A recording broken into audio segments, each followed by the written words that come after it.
Thanks for joining this episode of The Blade Boys. I'm Ted Flett. And I'm Myth Das. And we're going to break down now the Grand Prix Series, the ice dance competition.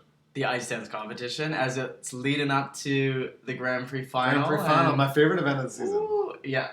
Well, what, Really? not Worlds? Not Worlds. I think Grand Prix Final. Well, I mean, Worlds is always great because you get all the skaters there. Cha, you don't want to see the first flights of like. This is true. First three flights.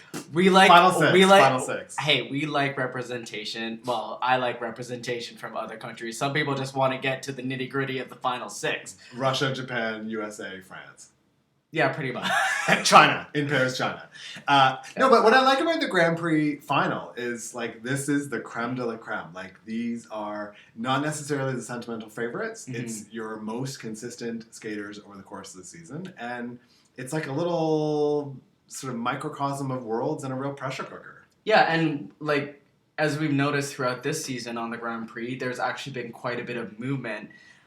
In the past couple of years, like, ice dance has actually kind of had weird shifts that happen, not just from year to year, but, like, within the season itself. Like, there's a lot of momentum changes. Teams kind of get into a groove. Some teams, they have a disastrous competition and they lose momentum. So it really is a bit of a toss-up. And, of course, we should talk about the biggest shake-up this season, which is the return of Tessa Virtue and Scott Moir, the 2010 Olympic ice dance champions, and many-time world medalists, including world champions. And talk about two-time world champions, Olympic silver, Olympic gold, and talk about saving the best for last in terms of the Grand Prix series, because it was them head-to-head against the French at NHK. And set a couple world records while when they showed up in Sapporo. So that is amazing. Now, when we did the breakdown in terms of who we thought were going to be real leaders this season, I had the sense that Papadakis and Cizeron were going to steamroll ahead, and definitely Virtue and Moira would be contenders, but more likely contenders for silver and not for gold. I thought a few things. I mean, they've been off the competitive circuit for 2 years. Mm-hmm. They're dealing with new coaches. Yeah. They're getting back. They're getting their competitive feet under them, but boy, oh boy, did a couple years off ever do them good, because they were unbelievable at NHK. They were so good at NHK, and actually, on that note, they had a kind of a rough skate at Skate America, where they almost lost to Skate Canada. Sorry, yes, Skate Canada. Yeah. Where they almost lost to Madison Chalk and Evan Bates of the United States, who actually came right out of the gates. Like, usually they're a team that finds their groove, but they brought their A game straight out of the gates and almost took out, like, Virtue and Moir. But then at NHK, so I think going into NHK, people were a little skeptical about Virtue and Moir's chances against Papadakis and Cizeron, because if they could barely beat Chalk and Bates, then how would they do against the French? Well, as it turns out, and it was a very interesting head-to-head, because some people felt that Virtue and Moir won Skate Canada because they were on a home ice, whereas at NHK, they like you had a neutral ground. Neutral ground. You're in a Japanese arena where people are very knowledgeable, very enthused, very knowledgeable figure skating fans, and you're a French team and a Canadian team. So you're in Asia. There is no excuse for disputing the results of this competition. It's like the Switzerland of figure skating. It is the Switzerland of figure skating. In ice dance. In ice dance, yes. When Chris Reed and his partner withdraw. Oh yeah, they still had Amy Hirai and Asun Shion, and of course, like, Japan is one of those countries that is gradually trying to develop. You watch in 10 years. We'll be talking about the Japanese ice dance team. They are gonna be. It's gonna happen. They're gonna be so tired of getting, like, bronze in the world team trophies, or or in the Olympic team events, that they're gonna be like, okay, you know what? We're gonna have to pick up our socks and get some pairs and ice dance teams going. Totally. That one bronze at 2012 Worlds. Takahashi and Tran. Yes. It's not enough. But yeah, okay. So Virtue and Moir, skating sort of in neutral ground, neutral territory. Yeah. So what do you think? I mean, what do you think of their material? The free dance, the short dance. Mm-hmm. I love the Prince piece. I think it's fantastic. Yeah. That to me is their stronger number this year. Yeah. Like their free dance is also very strong. It shows off really good skating qualities, and I think they bring an emotional level to their free dance that I haven't seen before. But their Prince program, I mean, there's a couple people doing Prince programs this year, but Virtue and Moira. Theirs absolutely kills it, and they really capture the essence and attitude of Prince and with the bodysuit. Loves me a good ask Miss Vanessa James. I love me a good bodysuit. Okay, Yep. So if you got it, you got to flaunt it. Yeah. But they're also bringing technical. They're bringing their levels. They improved those since Skate Canada, and overall their execution is just so solid. And I'm super impressed with them. And it's kind of nice to see that they haven't really lost their chutzpah from when they retired. Totally. And also, they're not just the same. This is not the same old. I mean, not that they were known for pushing their boundaries. I mean, look at the comparison between what they won the Olympics with in 2010 to Carmen in 2013. Yes. So they're very versatile and they're really pushing their material. So yes, we could expect that, but I think they've really pushed beyond sort of their comfort level and picked programs that are unique to them, are distinct in terms of their style.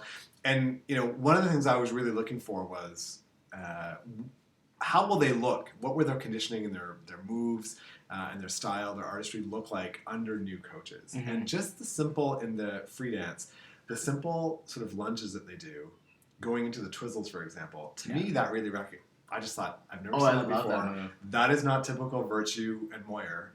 They're continuing to grow and try new things and do things differently. Even their dance spin, I love that first position that she had. It comes right off the. It's super. See, they understand the effectiveness that simplicity can have in a program, and they're not for decades. Ice dance has always been flashy, and we always say that.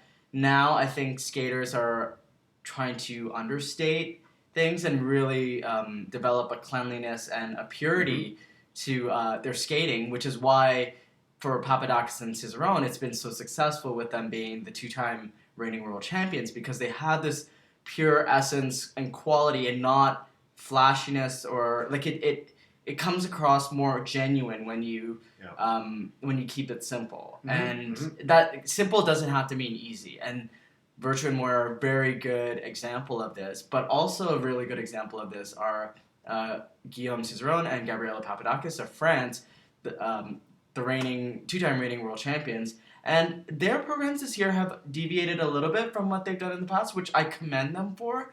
Their free dance is kind of in the same vein, but their short dance is a little bit more fun. I think the blues and hip-hop, kind of the versatility of that is... the quirkiness is they're actually bringing it to their short dance, which they might not have necessarily done in the past. They kind of go for a more fluid style instead of necessarily a more fun style, and it's refreshing to see from them. But I think in contrast to Virtue and Moyer's Prince, it isn't quite that level of sophistication. Yeah, I mean, definitely the vehicles this year are very soulful, and like you say, I mean, it comes across as really clean and finished. I think in the short dance, it will certainly their picks and their arrangement will distinguish themselves from the hip hop of Hubble and Donahue or even the Shibutanis. Shibutanis, all the teams, Virtue and Moyer, all of them really.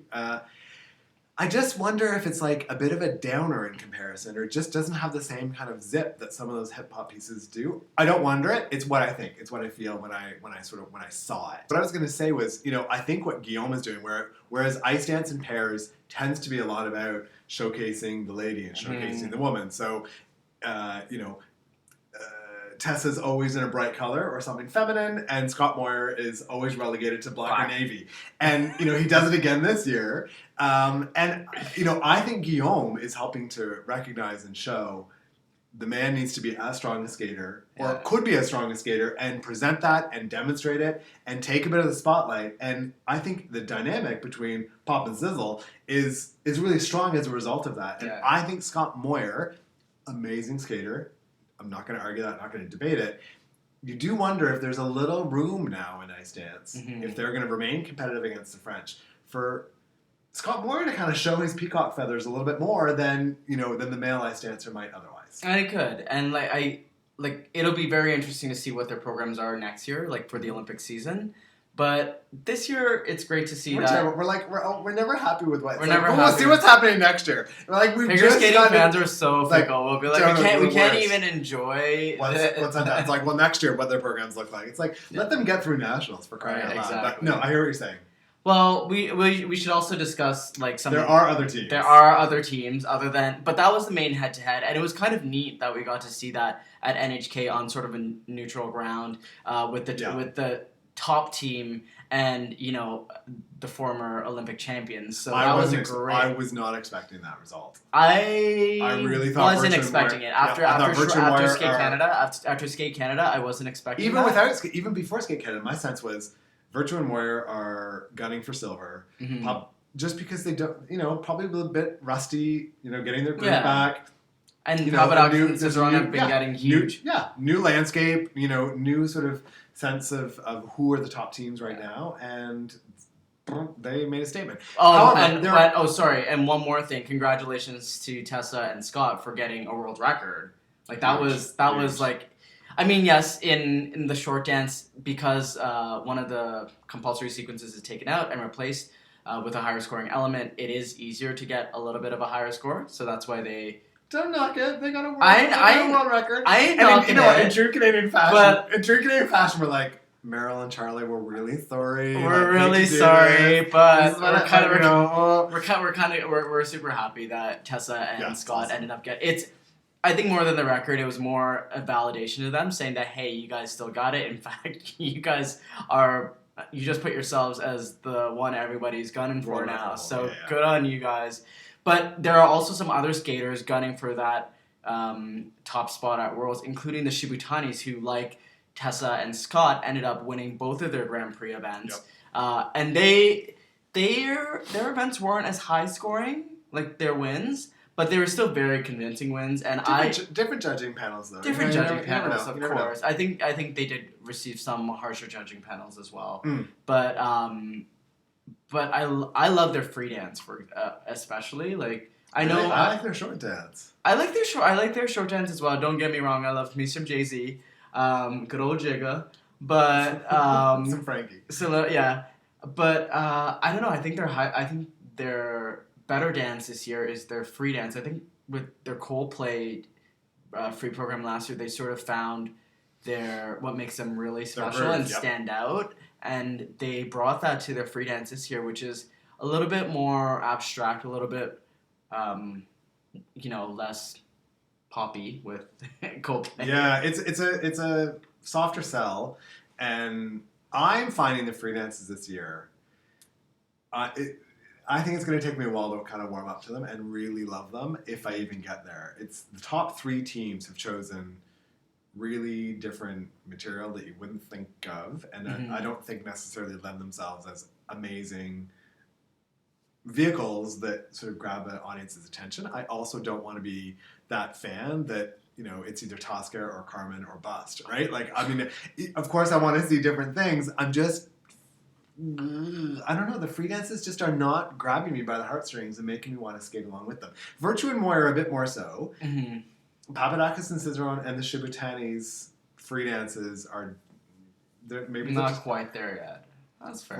For me, just based on my own tastes. Yeah, I mean, I think I'm gonna have to really chill out when I watch the free dances in Helsinki, because it's just gonna be different material. You bring up a good point. Less Coldplay than. You bring up a good point because we're talking about the Grand Prix Final and. That will be in France. So I don't know how that's gonna necessarily play with Canada versus France there. Obviously there's always home ice politics. As we said, maybe Skate Canada that came into play as well. But you like to think that there's fair judging, and I think in ice dance, given the mobility of teams, and teams aren't always as set as first, second, third, and same order of the short dance and then the free dance, and there's no movement in the standings. Yeah. Now I think the judges are kind of allowing for that and kind of recognizing which teams are really hitting their levels and which are bringing them and bringing the quality as well to their skating. But on that note, we also have a couple American teams who have made a splash and we mentioned Chalk and Bates earlier. What did you think of their programs this year? I mean, I love them. I really love them. I feel like this is a team that is showing consistency. Like they're the Russian sort of women's skate. Like they're the Elena Radjanova of ice dance. Like they're so steady. They're not winning every event. Sometimes they're not winning any event. But by gosh, they're on that podium. Yeah. And I think their short dance is excellent. I think Queen is a fantastic vehicle for their free dance. I think it also sets them up really nicely to choose unique music in the Olympic season because they're trying out styles and approaches that are different and that they're not used to. I think Madison Chalk sells it like no other woman dancer can. Like, she is working like she got rent due that night. 100%. Yep. She will always sell. She's definitely one of the hardest like working in terms of like, and you know what? The thing about this is that she's kind of a nod to like more old school ice dancing where she brings the drama, and that's what I love. She doesn't have that like elegant, like flowy, like contemporary style. She has this kind of like attitude and sassiness and just kind of like look at me sort of thing. And I love that about her. She is definitely one of the most confident of the female ice dancers out there. And I think these programs are a better fit for her than last year's. The Rachmaninoff and the El Divo piece, I think this is more suited to Madison and really sells her. I think they're going to be the spoiler. I think at the Grand Prix Final, I think they're going to make it on the podium, and I think one of those top three teams, Chibutanis, Virtue and Moyer, and the French, someone's going to be disappointed because they're just too steady. Like they just regularly hit their level fours. Yes, they're that team. So if one team goofs, and it tended to be Virtue and Moyer in terms of missing a twizzle or missing a level here and there, I think Chalk and Bates are going to be there waiting in the wings. They'll have to skate really well though, because Chalk and Bates themselves aren't exactly not prone to like errors, especially on the twizzles where they've had some problems in the past. But they got it together this season, so I'm like super proud of them, and I think that.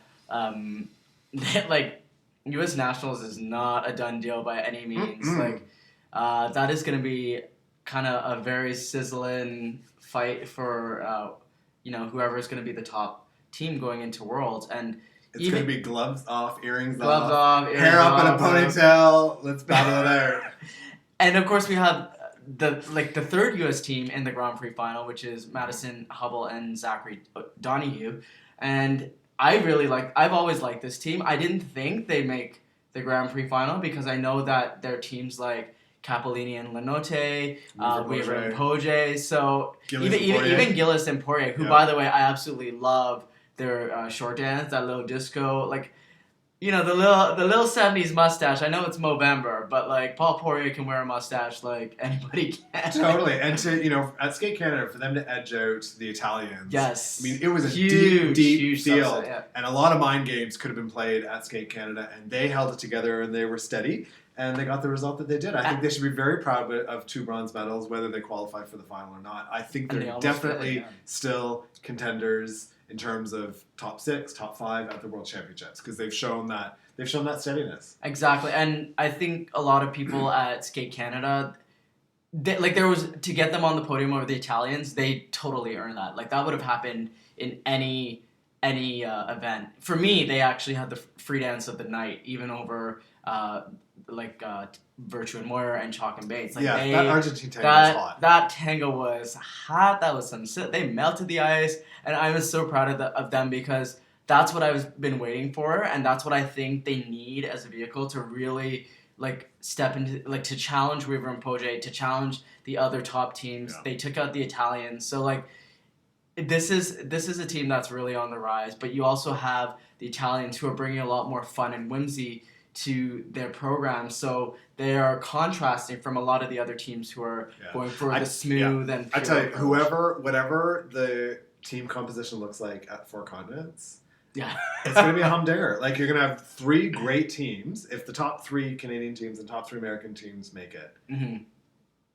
Yeah, I know. It's 3 teams. 3 of those teams won't even medal at Four Continents. They've all been medalists, and B, Oh wait, Hubble and Donohue maybe haven't been, but actually I think they were in 2014. Maybe, yeah. Anyways, I think they all have four-continent medal credentials. I think they do too, and they all are deserving medalists. Like it's going to be crazy. It's going to be like a mini Grand Prix final. Yeah, Europeans in comparison is going to be like ho hum. Well, Europeans you're going to have Capellini and Lenotte and Papadakis and Cicerone, but we also have to talk about the final entry. I gave you that. It was a very good segue. Like you just served it up and I just smacked it down.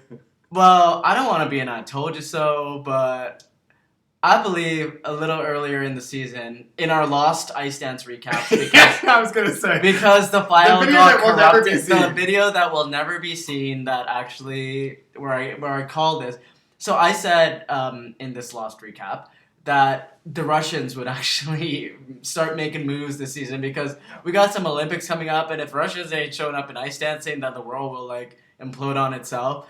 So Yekaterina Bobrova and Dmitry Solovyev were so good on like the Grand Prix season, surprisingly good. However, I also said that at Rostelecom they would probably get some really, really high scores, which occasionally tends to happen to Russians at Rostelecom. I mean, inflation happens everywhere, let's be real. But like particularly at Rostelecom, they got some really high marks and some really high scores that where they beat out Chalk and Bates as well. So that was a bit of a surprise. Well, and they were disappointed with their bronze medal at Skate America. And you could tell that they were hungry in their quotes. Yeah. And their very sort of minimal message to the media that they were looking for redemption in Russia, and they got it. Well, they lost to Hubble and Donohue, which is a blow because you're losing to the third place U.S. team essentially. So that already means you're like off the world podium,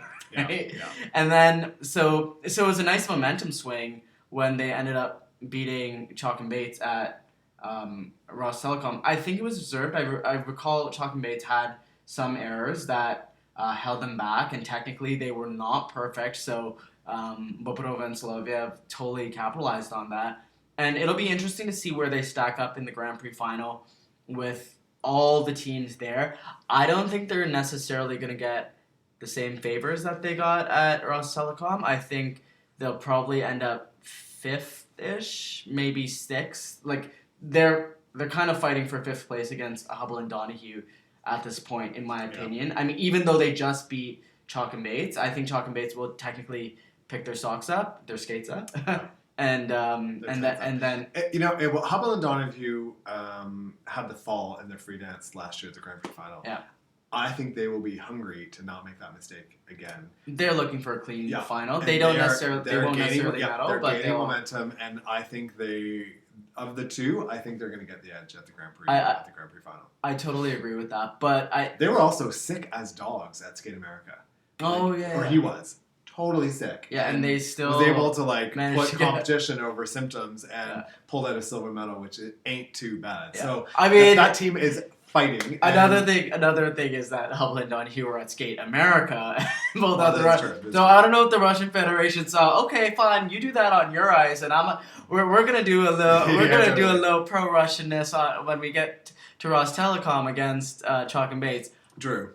Obviously, that's not entirely how it happened. The skaters, I think they earned their placements as it were, and based on how everybody skated. But it is kind of an interesting thing to note where kind of each federation does these like little jabs at each other. Sure.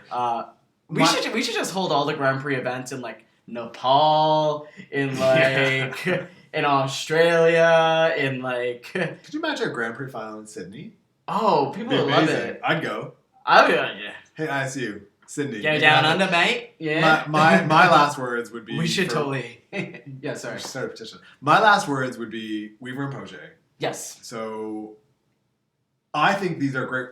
Okay, silver and a bronze. I actually think these are great results for them. Mm-hmm. I think they were sort of rode this sort of unusual crest and wave the past 2 seasons by sweeping the Grand Prix series, qualifying for the final, winning the final, and then petering out at the back end of the season. Mm-hmm. They've now got, I mean, they announced originally that Nikolai Morozov was joining the coaching team. It seems to me that he is the coach and the coaching team. He's the only one that was there. they're training now in Russia with him, Yeah. not with Angelika and Pasquale back here in the U.S. So I'd be curious to get to the bottom of that. But anyways, they've got new material, new coach. I think these are solid results for them. Mm-hmm. It's a silver and a bronze. That's pretty silver good. and bronze. Yeah. Get the programs out. He's struggling with the twizzles. He needs to get that button down in time for Canadian Nationals against Virtue and Moyer. And I think missing the final will just allow them more training time to acclimatize to what appears to be their new training environment in Russia, and really hunker down and get ready to continue to sort of ideally ride a bit of a high towards the back end of the season. So I think it's a great result. I know there's lots of Weaver and Poje fans out there. Yeah. I'm one of them. I'm a huge Weaver and Poje fan, and I think there's had to have been a knock when Virtue and Moyer came back and pushed them off of the skate Canada. But to be fair, Virtue and Moyer pushed everybody off the podium like right now. So true. But even I have no idea what the politics is behind this, but bless their hearts. There's no politics in ice dance. What are you talking Never. about? Or in figure skating in general. Figure skating. Weaver and Poje are the 2-time Skate Canada champions. And, Virtue and Moore waltz back on the scene and out you go. So, it's a bit tough. But anyways, I look forward to seeing what they'll do with the remainder of the season, and I think they're still in good stead. And I know we were talking about Russians with Bobrova and Soloviev. One other quick mention I want to say is for Alexander Stepanova and Ivan Bukin of Russia. I think they surprised a lot of people. Their scores have been huge this season. They've gotten higher scores in some segments than a lot of the top teams, and they're bringing I think they're gonna put up a huge fight going into the Olympic season. They'll probably be the Russian number 2, if not challenge Bobrova and Soloviev for the Russian number 1, given the scores that they're sort of starting to get. Russia's going to look for 2 solid ice dance teams going. They're not just going to amp up the press and kind of the hype on just one team. They're going to do that for a couple of them. They don't put all their eggs in one Matryoshka doll. Okay, so they. But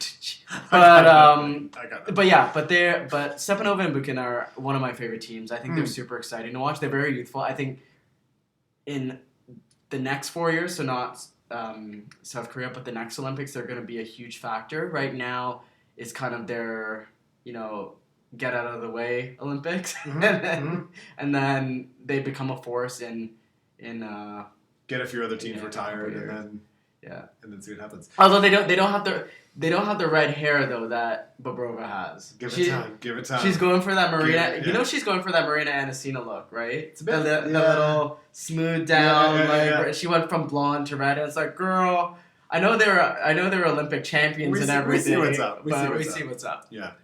So listen, that's how we break down the ice dance competition, the Grand Prix Series. Amazing to watch. I think ice dance is always interesting, particularly more interesting now with the return of Virtue and Moyer and more movement in the rankings. If you agree, if you disagree, comment, follow us on Twitter, yap at us, let us know what you think. You could also head on over to Golden Skate to their fantastic forums and coverage and articles and interviews and a couple. There's an interviewer who does a pretty good job.